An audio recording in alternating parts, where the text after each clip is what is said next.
जब कोई पूछे पता मेरा तो आसमां दिखा देना। कोई करे जिक्र मेरा तो वो बहता हुआ झरना दिखा देना।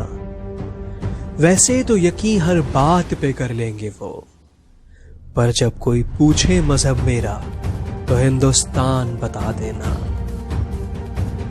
दुश्मन की सोच से भी ज्यादा ऊंची उड़ान हूं मैं। सरहद पर बिखरे खून की एक एक बूंद में जान हूं मैं। वैसे तो शहीद हुए मुझे बरसों बीत गए, आज भी सरहदों की रक्षा करता देश का जवान हूं मैं।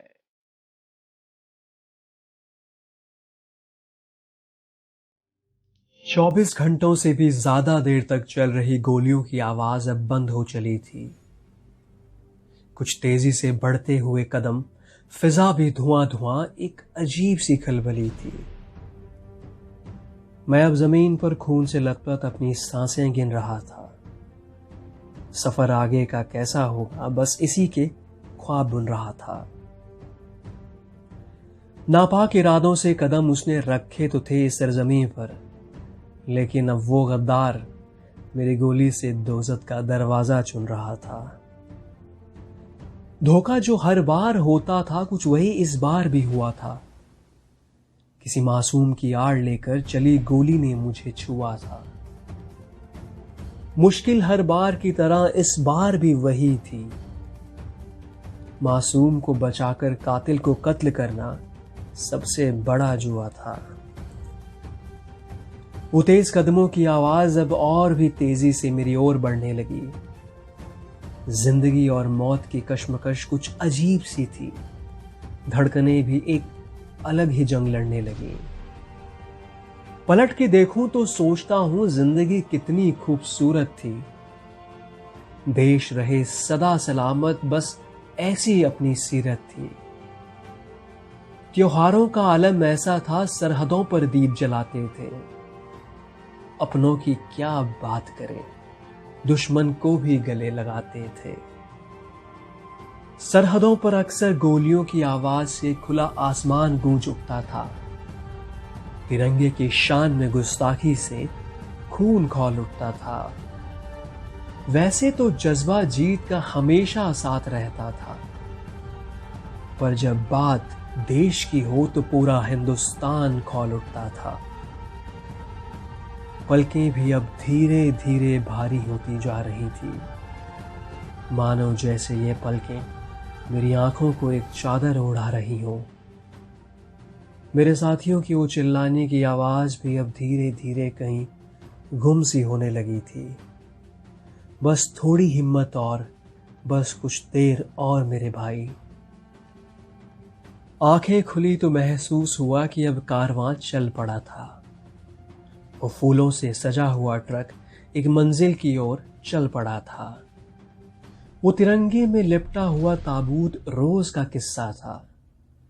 एक और देश का सिपाही आखिरी मुकाम के लिए चल पड़ा था। वो ऊंचे ऊंचे पहाड़ और खूबसूरत नजारे कुछ जाने पहचाने से लग रहे थे। उस सजे हुए ट्रक की रफ्तार अब धीरे धीरे कम होने लगी थी। देखते ही देखते ट्रक के पहिए अब एक कच्ची सड़क पर आकर थम चुके थे। बाकी का सफर पैदल जो तय करना था। वो खेतों के बीच से गुजरती हुई पगडंडी एक गांव की तरफ इशारा कर रही थी। वो गीली मिट्टी की खुशबू अंदर तक अपनेपन का एहसास करा रही थी। मैं करना तो बहुत कुछ चाह रहा था, पर कुछ फंसा फंसा सा महसूस हो रहा था। आगे का नजारा कुछ धुंधला धुंधला सा दिख रहा था। अब धीरे धीरे सारा मामला समझ आने लगा था। मैं हर बार की तरह इस बार भी अपने घर जा रहा था। बस फर्क इतना था कि इस बार मैं अपने यारों के साथ उनके कंधों पे घर जा रहा था।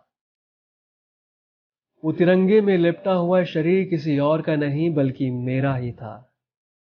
जैसे तैसे ताबूत आगे बढ़ता गया, भारत माता की जय की हुंकार से पूरा गांव गूंज रहा था। जो कभी कहते थे तुझे कोई अपना चपरासी तक नहीं रखेगा, आज अपने घरों की छतों से फूलों की वर्षा कर रहे थे। मेरी मंजिल अब बेहद करीब थी। सभी पलकें बिछाए मेरे शव के पहुंचने का इंतजार कर रहे थे। जब आखिरी बार मां से बात हुई थी तो बस इतना ही बोल पाया था कि जल्दी ही छुट्टियों में घर आऊंगा। और देखिए, आज मैं घर जा रहा हूं। सोचा नहीं था इतनी जल्दी और ऐसे तिरंगे में लिपटे हुए। ये सफर यहीं खत्म कर एक नए सफर के लिए निकल पड़ा हूं, क्योंकि अब जो कुछ भी वहां होगा शब्दों में बयां करना नाइंसाफी होगी।